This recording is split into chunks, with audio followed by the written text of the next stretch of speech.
Hello, everyone, and welcome back to another episode of Over Easy, episode 16. I hope you are doing well.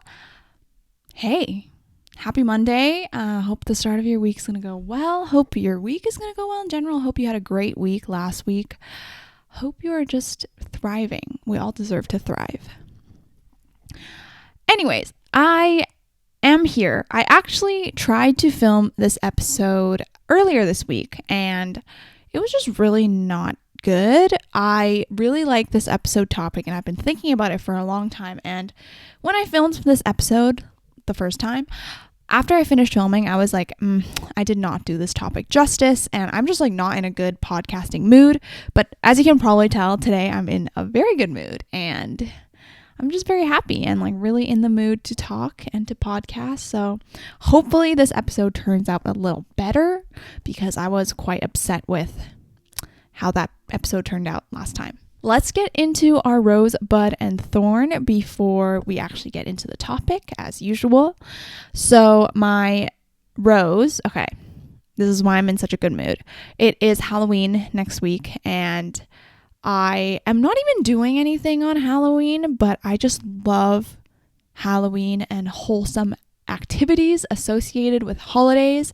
For example, I don't know, I've always just really enjoyed like the wholesome aspect of Halloween and dressing up and, you know, doing fun Halloween activities, carving pumpkins, going to pumpkin patch, all this kind of stuff. And this year I am leading dance classes as I've been doing for the last couple months, and obviously we're going to do some Halloween things because we don't actually have class on Halloween weekend, but tomorrow and Sunday is going to be like the Halloween themed classes, so the kids are going to come in their costume and we're going to do some fun games and all this kind of stuff, give them some treats obviously, and I'm very excited. I love instilling the wholesome spirit of holidays into kids as well, so whatever I can do to share my love for these kinds of fun things is like, I'll do it, anything. So I'm really looking forward to that, and this just got me so pumped. I just went shopping at the dollar store for some things that I will need this weekend, and I'm just like so excited. That's my rose. I freaking love, like, it's not even that I love like the holiday. I would actually probably say I love like the build up to the holiday the most, you know, like in stores when you see all the candy boxes and all that kind of stuff. Just my favorite time. And then after Halloween, obviously November 1st is the legal day in which it is okay to start listening to Christmas music. Yes, I am that type of person. I start listening to Christmas music on November 1st. So I'm going to have to pull out my Christmas playlist on Spotify and probably edit it a little bit before I start listening to it next week. I'm so excited. Same with Christmas. Like the build up to Christmas is like one of my favorite things ever. And it's like probably my favorite thing in the entire year. Love like these holidays. I love the end of the year just because of like these kinds of holidays, you know, Thanksgiving, Halloween, Christmas, so fun. And New Year's, obviously. Oh my God, I can't believe it's like almost the end of the 2021. That's kind of weird. But anyways, that's my rose. My bud is I am taking my finance midterm tonight in 6.5 hours, and I am looking forward to the moment I press submit and I am done and I can finally be free. I have been thinking about this midterm for the last like 3 weeks, and I've had other midterms as well.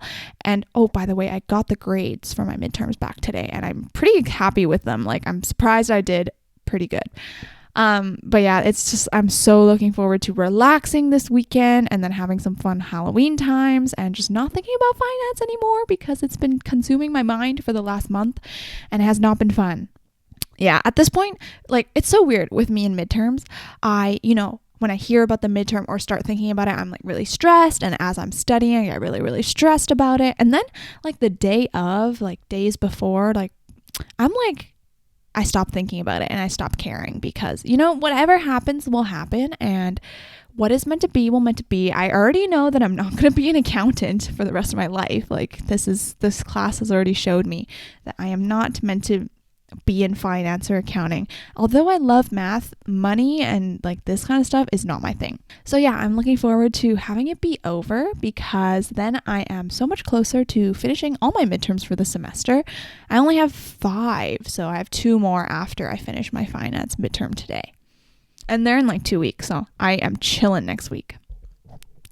My thorn is, so this week, just because I've been feeling a little stressed and a little off, I haven't gone to the gym yesterday or this morning, which is very odd for me. I usually go like 5 times a week in my peak. I haven't gone 5 times a week in a couple weeks now, but yeah, I have been prioritizing sleep, which is good, but obviously not going to the gym is also not so fun because I do enjoy going to the gym and, having that time to myself. So I haven't gone in 2 days and it feels really weird. I haven't done this yet. So yeah, I mean, it's not that I feel guilty. I'm sad that I don't get this special time, like the gym time that I would, but it's not like I'm going to force myself to go because obviously when it comes to sleep versus gym, I would much rather have sleep, especially because I have my midterm tonight. Like I want my brain to be functioning later on. So it's okay, but I do miss going to the gym and I'm very excited to go back next week. I feel like I'm talking like I haven't been in like 2 weeks. It's been 2 days. So I am a little crazy, but I do miss it. Okay, so those are my rose, bud, and thorn. Actually, before we get into this week's episode, I want to share a little bit of what I've been writing in my journal this week because I've really been enjoying journaling this week. So I've been reading this book called How to Get SHIT Done by Erin Falconer. I just saw it at the library and I thought it was interesting. And what's special about her book is rather than just being like a normal productivity book, it's actually catered towards women. And so in her chapter, she talks about, the differences between men and women, especially in like corporate world, like workforce, stuff like that, and really caters her tips towards those kinds of things. And in every chapter, she has like a couple questions or exercises to do. And I've been doing them as I follow along in the book, which I really like. I really like these kinds of like reflection activities and stuff like that. So I'm just going to share a couple of questions and answers that I've answered in my journal this week because I thought it'd be fun and I wanted to. So here is on the first day, I answered 2 questions. The first one was, if money were no object, how would you spend your time? Describe the ideal day. So here's what I wrote. I will wake up, brackets, in my studio apartment and eat a nourishing breakfast, work out at the gym, and then in the mornings I will focus on content creation. So podcasting and making lifestyle videos now that I actually have a lifestyle and I'm vlogging. So because I'm in school right now, I feel like my videos are very school focused and I get distracted by that. Like obviously school comes first for me right now and content kind of comes after. So the storyline in my vlogs are not always the most cohesive and sometimes they have, just like big holes in them because I've been studying or whatever. But I hope that in the future, making lifestyle videos and vlogs, they are a little more cohesive and that I actually have a healthy lifestyle that I can, show and work on for my audience. In the afternoons, I am hoping to study or teach or do something of the sort. So either learning something that I'm passionate about, studying something else, whether it be on like Skillshare or just like other courses, or I'm studying for the GRE, or I am working at math and teaching math and working with kids. In the nights, I will relax, self-care or date time with my boyfriend and truly unplug from the day and just sleep well. So when I was answering this question, I wasn't really looking to think about what my life is like 10 years from now or whatever. I really want this to be my life like next year. At the end I wrote, is it unrealistic? I hope not. Even if money weren't a concern, I'd still like to keep working or teaching because of how much personal fulfillment it gives me. I honestly base this off of what I want my life to look like next year after I graduate. So I am graduating in April, which is in 6 months, and because of that, I've been thinking a lot about what my life will look like after I graduate. Just did transition, and so I don't have a huge identity crisis, So I really hope that, when I graduate, I can have a bit of time where my life looks like this because I think it'll be very fulfilling and balanced for me. The second question that I answered, so this one was, what makes you feel proud? So I wrote, when something that I've done to help someone actually does help them and I can see it in the case of, working with kids and helping them and stuff like that. Whether that be through my podcast and hearing about how others enjoy or relate to my content, or through teaching and the child finally understands something they've been struggling with. I'm also proud when I'm disciplined, even when I don't want to be, when I get my butt up to the gym and I feel good after, or I get my work done so that I'm less stressed the day after. Lastly, I'm also proud when I try something new and it pays off, like when I try a new recipe and it actually tastes yummy, or a new way of studying and I understand more. Proud of myself for surviving, I wrote at the end. I mean, I feel like it's self-explanatory. I think it's really taboo to say that you're proud of yourself nowadays, but I think it's really important to reflect and see what you do well, because that helps us be even better. Next one that I want to share: what makes you want to go back to bed? So my first answer was when I don't get enough sleep. Obviously, sleep is very important to me. And the second one is when the events of the day aren't exciting enough / don't light a fire within me. And what I mean by that is when the things that I am doing are not super interesting to me and when I'm not very passionate about it. So for me, I'm a very passion-driven person and just interest-driven person, I would say. That's like been my philosophy for school and for the extracurriculars that I do. I've always been like, I just want to be interested, like genuinely interested in learning, dancing, whatever it is. So for me, a big thing that I can tell is when my life is not fulfilling or passionate enough for me, I can tell and I don't want to do it. And that really keeps me on track with reflecting on my own values and what I want to do and making sure that I am accomplishing those things, because if not, then what's the purpose of living a life that you're not passionate about, right? And the last question that I'm going to share in the beginning of this episode is, do you crave solitude or company at the end of the day? For me, I said solitude for sure, LOL, and at the beginning of the day too. Man, I need to move out. Lately, I've been a little detached from family because they can be so overbearing sometimes. I just go out and study as much as I can, LOL. Haha, I mean, I think we all feel this way, especially as young adults who are growing into themselves and just becoming their own individual. Sometimes your family, especially if they have contrasting opinions to you or whatever, it can just get very annoying to be at home all the time and to not have your own personal space.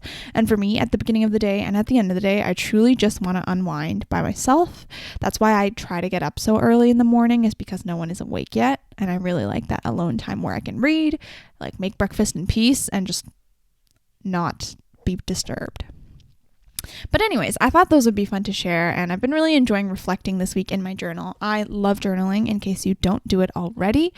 I think it's like the best thing ever. You don't even have to do questions like that that I've been doing this week. Most of the time, I just journal about my day and what I do, what I've been thinking, issues that arise and stuff like that. So if it is like daunting for you to start a journal or daily journaling, I suggest, like, if you have a bullet journal or a planner, at the bottom of the day, just write like one sentence about the day or something that you're grateful for. That's also what I really like to do, because it just is really important, I think, to reflect upon the day. And there's that quote that's like, it might not be much, but you have to get 1% better each day, or something like that. Like getting 1% better each day, you might not feel like does a lot in the present day, but in the future, you've accumulated so many percentages that you've become a totally different person. So I think journaling has helped me with that. And also, if I feel frustrated or upset, journaling is just my go-to way of expressing my words. I feel like, because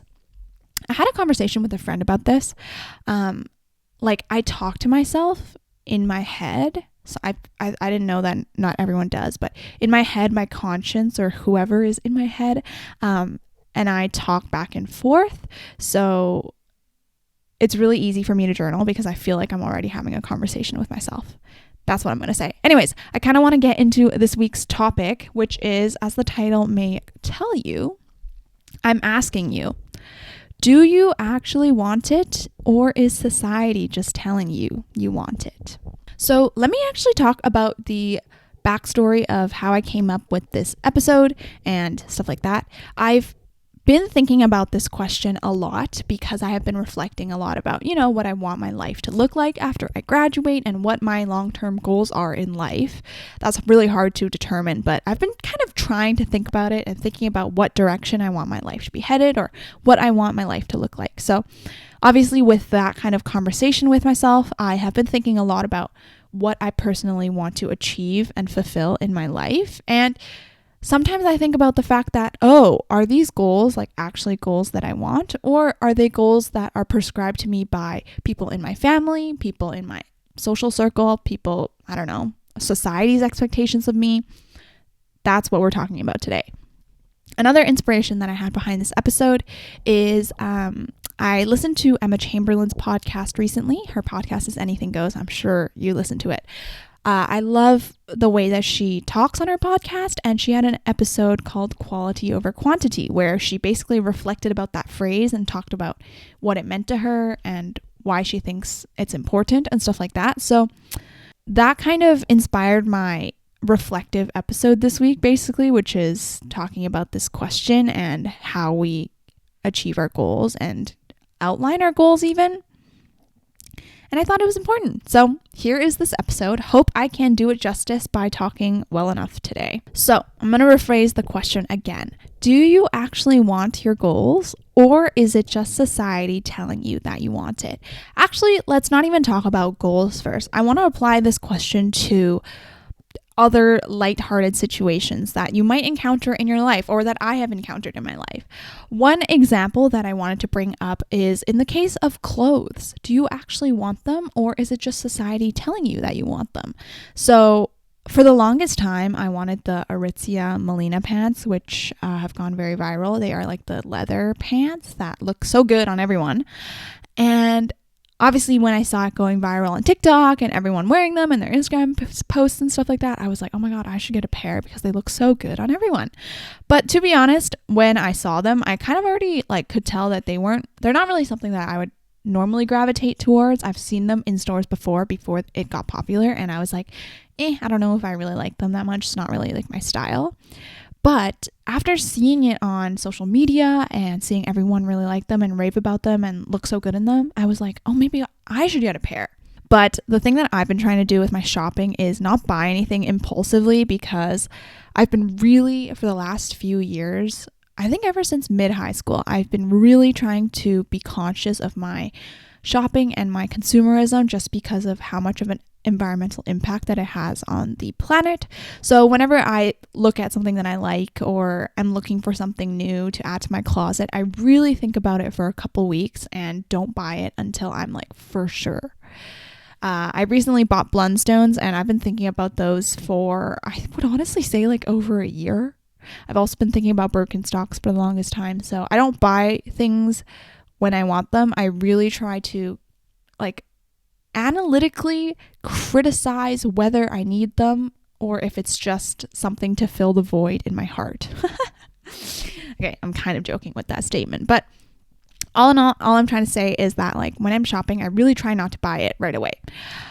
I obviously went back to seeing the Melina pants a couple weeks later, and I never bought them, and I was like, my life is great. I don't need Melina pants. I feel like if I bought them, I actually honestly wouldn't like them that much. And that was when I realized a lot of shopping decisions that people have online, at least, are really influenced by society and trends that are coming and going, which is obviously totally fine to be trendy and buying clothes that, are popular. But I think it is dangerous when it gets to the point where it is harmful for the environment.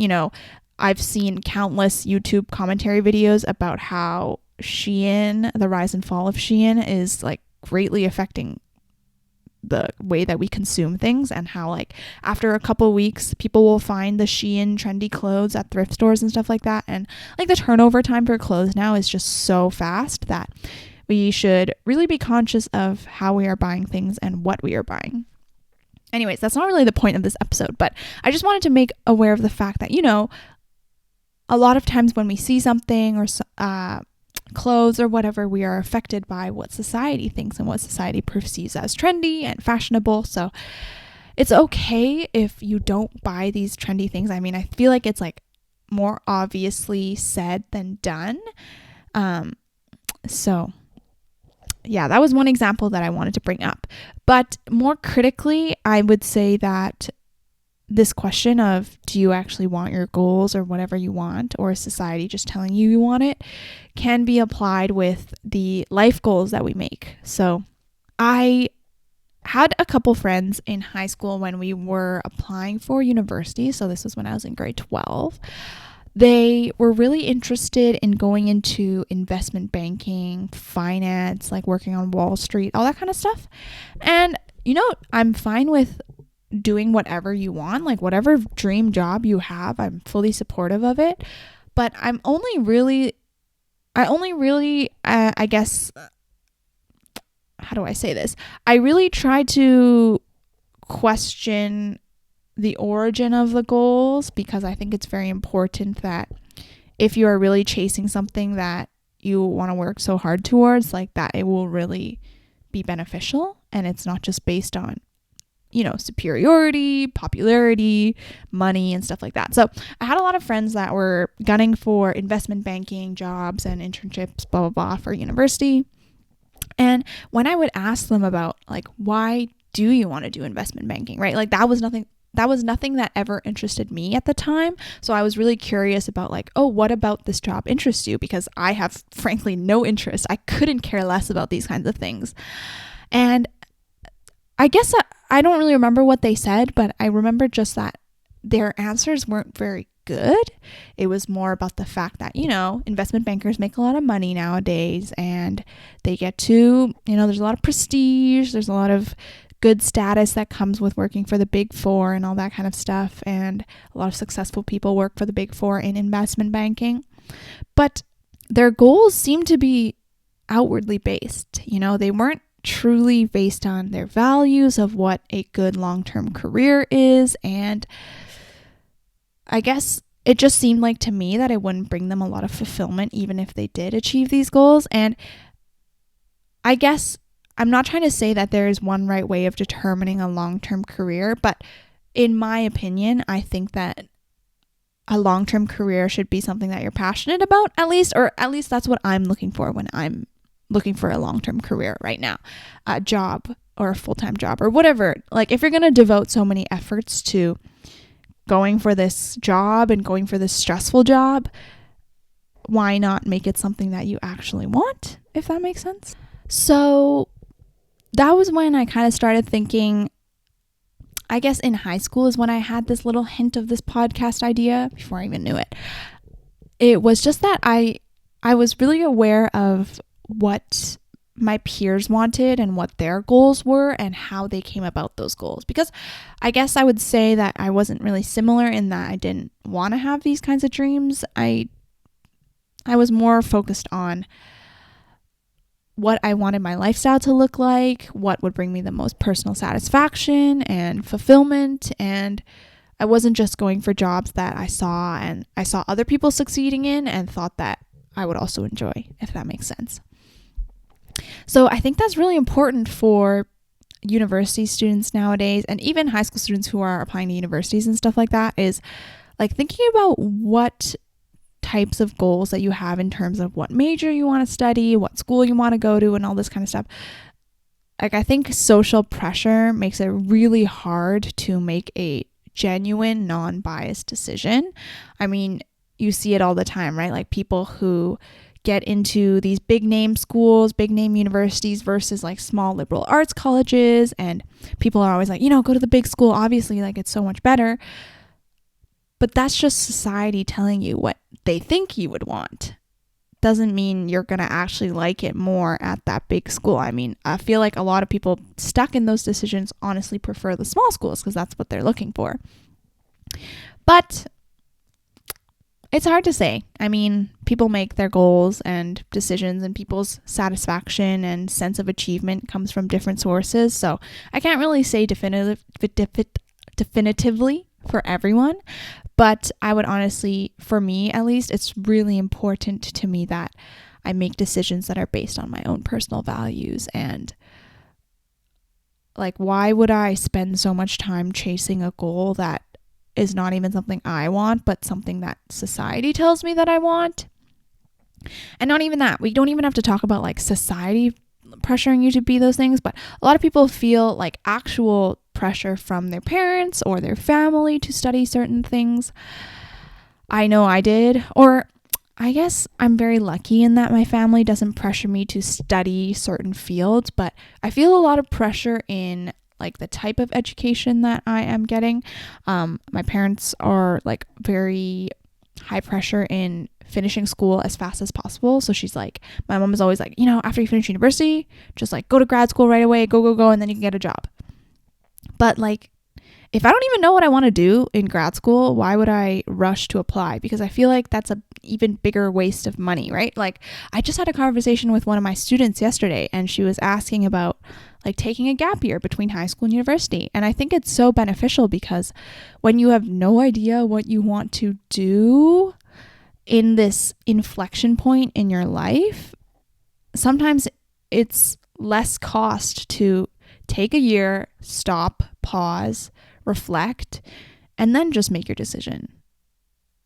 Doesn't that make more sense when I say it out loud? Yeah, I feel like it makes so much sense to me. I mean, that's what I'm planning to do. I want to take a gap year between university and potentially going to grad school just so I can figure things out and have a bit of time to apply and do my standardized testing and stuff. But I think there's a lot of pressure nowadays. It feels like everyone is just racing towards these milestones that have timelines. People are always like, getting married before 30, having kids before 32, blah, blah, blah, blah. But not everyone is going to fit in that racetrack. Not everyone, I don't even think these milestones should be attributed to numbers. I mean, nowadays on social media, it's so apparent like that people are getting more and more successful, younger and younger. You have like Charli D'Amelio making millions of dollars at age 16. There's so much pressure that comes with that. I don't know. So I wouldn't want it. I also wanted to talk about like when this question also comes up in terms of relationships. Do you actually want a relationship, or is it just society pressuring you, telling you that, you're hitting a certain age and you need to start getting settled down? Is it that like your friends are telling you, it is time to be cuffed because it is winter time, cuddles in the winter or whatever? Now that I am in a healthy relationship and that I have seen so much benefit in being a relationship, I feel like I didn't know the true purpose of a relationship until I got into one, if that makes sense. For the longest time when I was online dating and stuff like that, I was just looking for someone for the sake of looking for someone. Everyone else did it. Everyone else was on Tinder. Everyone else was on Hinge. So I also did that. But I wasn't personally ready at the time. I was looking to become a little more independent and figure my life out first before I could invite someone into my life. But it's weird because a lot of times people feel pressure in their relationships or to get into a relationship.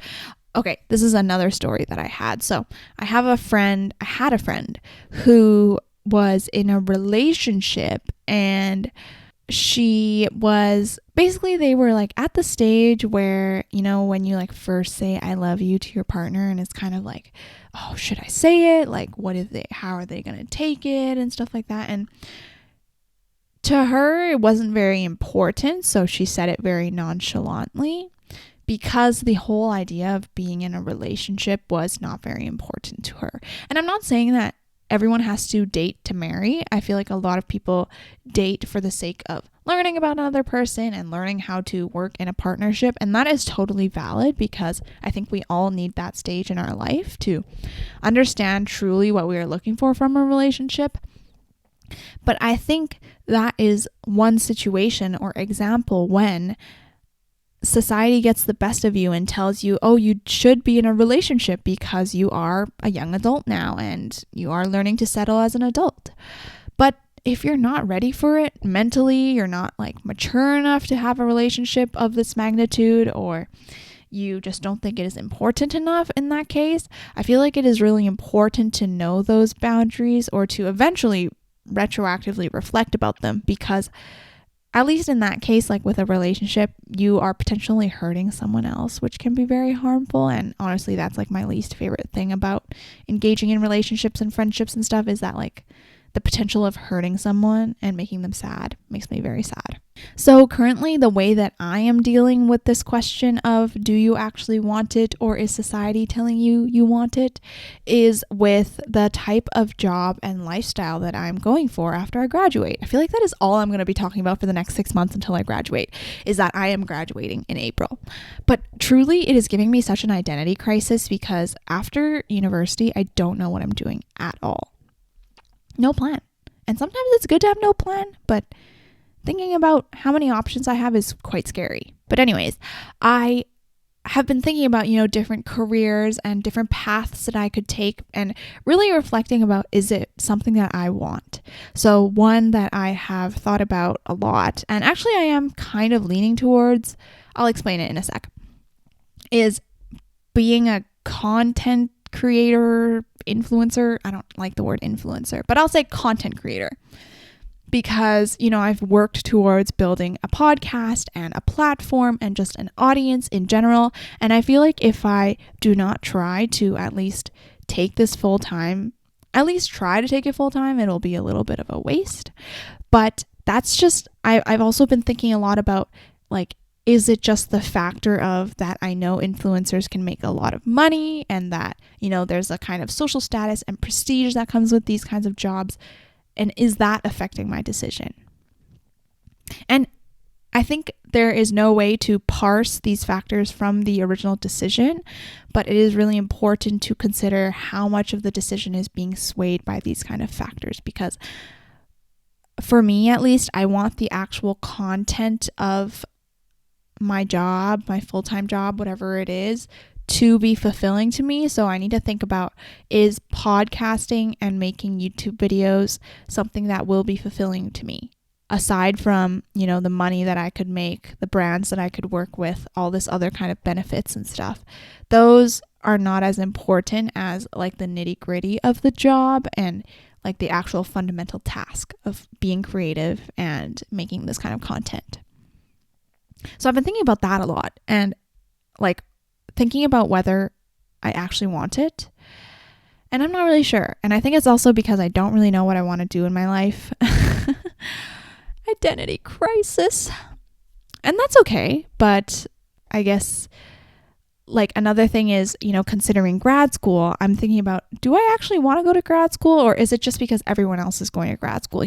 Everyone's going to university now. It's kind of like the norm, and going to university and graduating with a bachelor's is like 50 years ago when people graduated high school. So now, like in 50 years, getting a master's is going to be what getting a high school degree was 50 years ago. So although I am interested in going to grad school and getting the qualifications for certain jobs, as I've said before, I think I'm really interested in school counseling.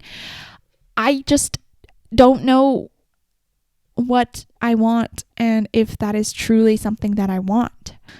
This is so hard. And it's fine.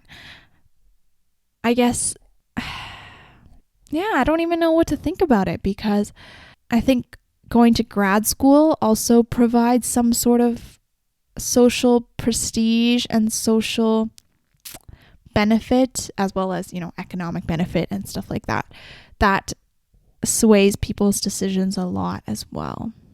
I don't know. So hard to say. So I guess with this podcast episode, I just wanted to make you aware of thinking about what it is you are working towards, whether it is in your degree, in your life, in your jobs, in your friendships, or whatever. And thinking about if these goals and the things that you are working towards is truly something that you want. Because at least for me, when I have clear outlines of what I am working towards and the vibes that I'm going for my future life, it really motivates me to work a little harder and to be motivated about getting up every day, being disciplined, and all that kind of stuff. Okay, one other example I thought of is applicable to my life right now. So I have been internally debating about what the balance of alone time and friendship time is supposed to look like.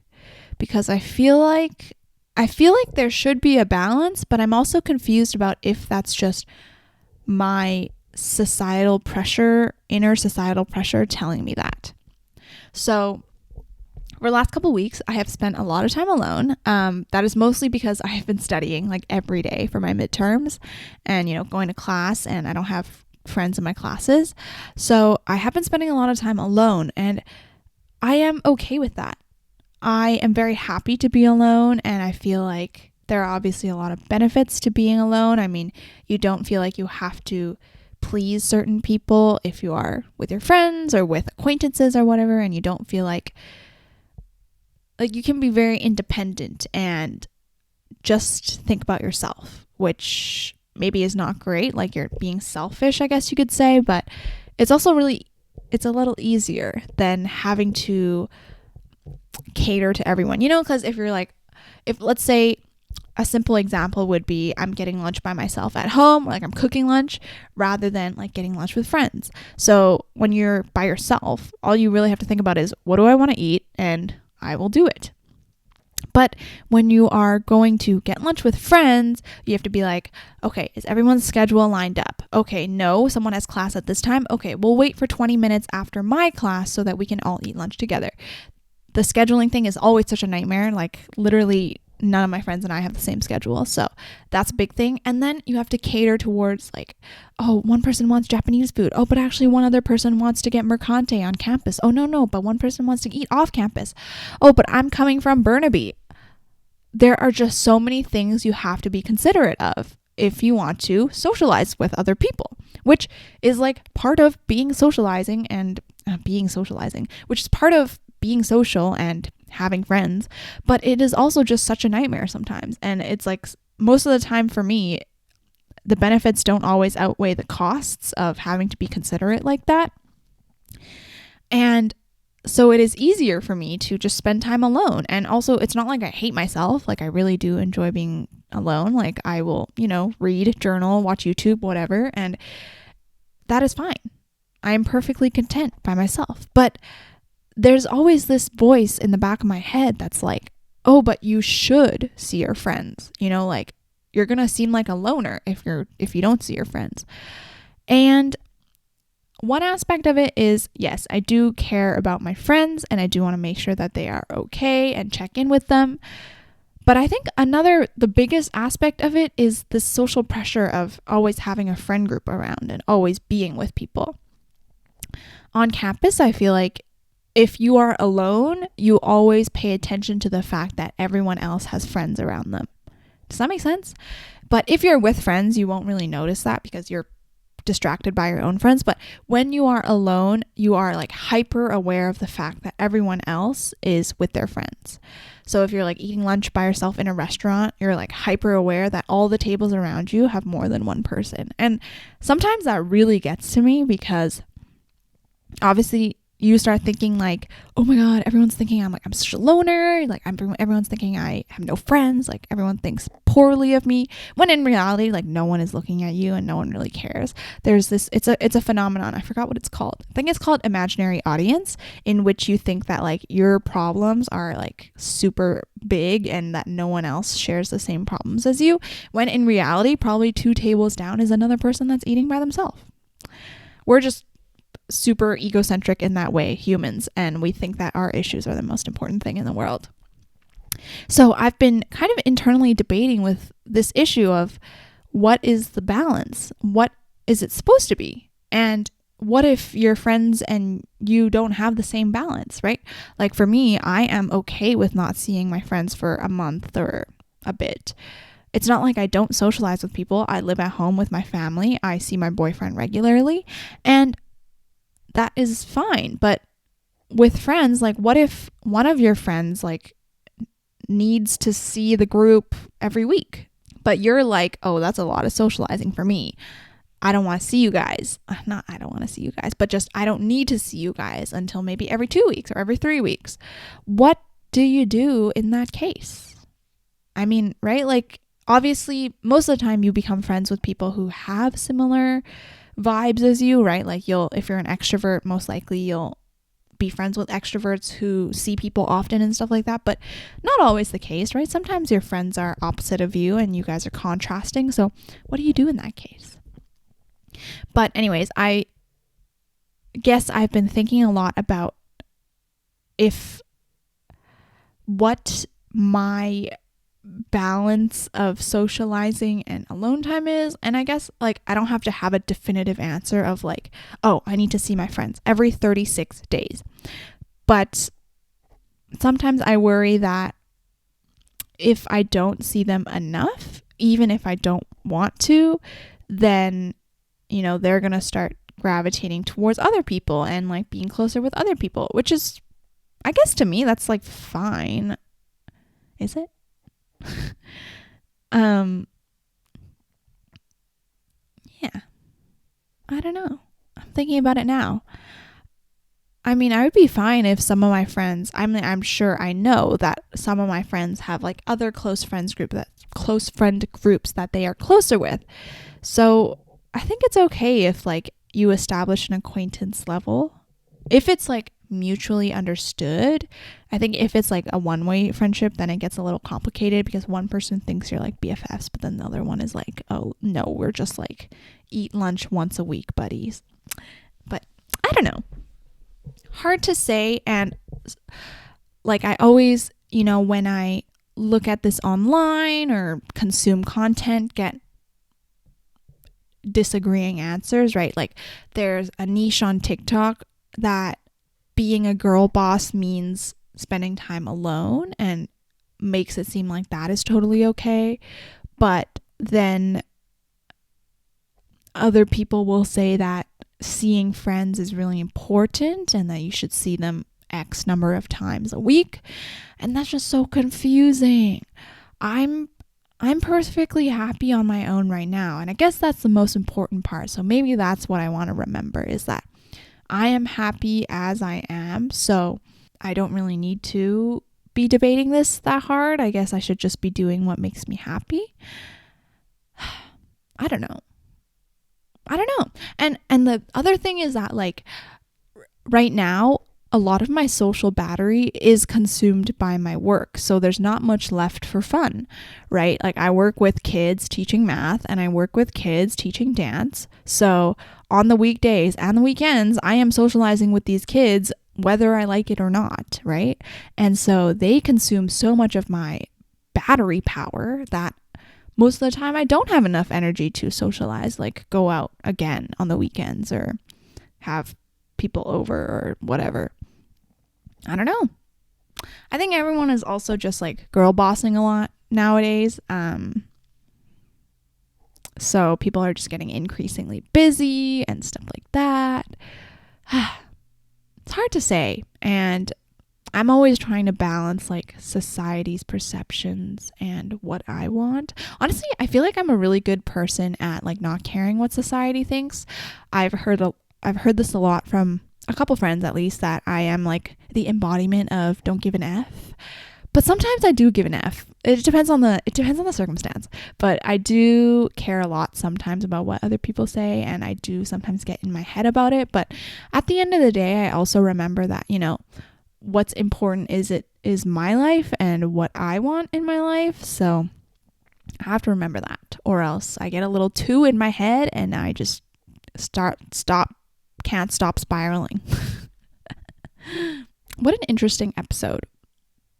I don't know how to feel about it. I feel like I still haven't done this topic justice because I think about this a lot in my head, but when I try to verbalize it and talk about it IRL, it is my brain is not good. I mean, it is so freaking easy to like instantaneously be able to figure out what other people are up to or what you think other people are up to based on what they post.